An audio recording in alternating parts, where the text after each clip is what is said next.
అల్లు అర్జున్, సుకుమార్ కాంబినేషన్‌లో తెరకెక్కుతున్న most awaited movie 'Pushpa 2'. మొదటి భాగం సూపర్ హిట్ అవ్వడంతో ఇక సెకండ్ పార్ట్ కోసం ఆడియన్స్ అంతా ఎదురు చూస్తున్నారు. ఇక ఈ చిత్రాన్ని ఆగస్టు 15వ తేదీన రిలీజ్ చేస్తామంటూ మేకర్స్ ప్రకటించారు. అయితే ఈ మూవీ ఆ తేదీకి రావడం కష్టమని, షూటింగ్ ఇంకా పూర్తి కాలేదని నెట్టింట కొన్ని వార్తలు వైరల్ అవుతూ ఉన్నాయి. అయితే విడుదల తేదీ ఎటువంటి మార్పులు లేదట. ఇక చెప్పిన తేదీకే సినిమాని తీసుకువచ్చేటట్టుగా చూస్తున్నారు. జూన్ నెలాఖరికి మొత్తం సినిమా షూటింగ్ అంతా పూర్తి చేస్తారట. ఇక మే నెలాఖరికి అల్లు అర్జున్ కి సంబంధించి టాకీ పాట అంతా కంప్లీట్ అవుతుందట. కాగా మూవీలో ఐటమ్ సాంగ్ ఒకటి చిత్రీకరించలేదట. సినిమా చిత్రీకరణ లాస్ట్ కి వచ్చినప్పుడు ఈ సాంగ్ ని షూట్ చేస్తారట. అప్పటి వరకు ఈ సాంగ్ ని పక్కన పెట్టేస్తారట. ఈ సాంగ్ లో అల్లు అర్జున్ తో కలిసి చిందెయ్యబోయే ఐటమ్ బామ్మ ఎవరు అన్నది అందరిలో ఆసక్తిగా మారింది. ఇక మొదటి భాగంలో సమంత ఊ అంటావా మామ అంటూ మాస్ ని ఒక ఊపు ఊపేసింది. దీంతో సెకండ్ పార్ట్ ఐటమ్ నెంబర్ లో ఎవరు కనిపించబోతున్నారు అనేది ఆసక్తిగా మారింది. కాగా ఈ పాటలో బాలీవుడ్ బామ్మ పేరు పరిశీలనలో ఉన్నట్టు తెలుస్తోంది. అందులో దిశా పటాని పేరు ఉన్నట్టుగా మారింది. ఇక మరి ఫైనల్ గా ఏ బ్యూటీ 'పుష్ప 2'లో ఐటమ్ సాంగ్ చేస్తుందో చూడాలి.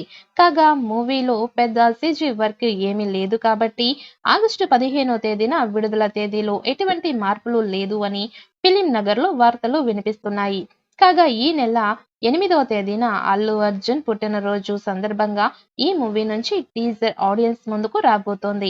100 కోట్లు బడ్జెట్‌తో చేసే సినిమాలు ఆడియన్స్ అటెన్షన్ గ్రాబ్ చేసుకొని డిఫరెంట్ కాన్సెప్ట్ పోస్టర్స్ ని రిలీజ్ చేస్తూ ఉంటాయి. ఈ కాన్సెప్ట్ పోస్టర్స్ ఈ మధ్య కాలంలో బాగా పాపులర్ అయ్యాయి. 'Pushpa the rule' movie promotions ని చిత్ర యూనిట్ ఒక గ్లింప్స్ తో స్టార్ట్ చేసింది. అసలు పుష్ప ఏమయ్యాడు అనే క్వశ్చన్ తో వీడియో రిలీజ్ చేసి సినిమాపై అటెన్షన్ పెంచాయి. ఇక అది పబ్లిక్ గా బాగా కనెక్ట్ అయ్యింది. తర్వాత గంగమ్మ జాతర బ్యాక్ డ్రాప్ లో చీరకట్టులో గంగమ్మ గెటప్ లో అల్లు అర్జున్ స్టిల్ ని విడుదల చేశారు. ఇక ఈ స్టిల్ కి అయితే అద్భుతమైన రెస్పాన్స్ వచ్చింది. విపరీతంగా ట్రెండ్ అయ్యింది. ఈ గెటప్ లో అదిరిపోయే యాక్షన్ సీక్వెన్స్ ఉండబోతోంది అన్న విషయం బయటకొచ్చింది. ఇక తర్వాత 'పుష్ప ది రూల్' కి సంబంధించిన మరొక అప్డేట్ ఈ చిత్ర యూనిట్ అందించింది. పోస్టర్స్ తో అప్డేట్స్ ఇచ్చారు. ఒక పోస్టర్ తో గాజులు వేసుకొని గంగమ్మ గెటప్ లో ఉన్న అల్లు అర్జున్ చెయ్యి చూపించారు. తాజాగా టీజర్ అప్డేట్ పోస్టర్ లో జాతరలో కాళ్ళకి గజ్జెలు కట్టుకొని గంగమ్మ గెటప్ లో డాన్స్ చేస్తూ అల్లు అర్జున్ పాదాలని చూపించారు. ఏప్రిల్ 8వ తేదీన ఈ మూవీ టీజర్ విడుదల చేయాలని నిర్మాతలు భావిస్తున్నారు.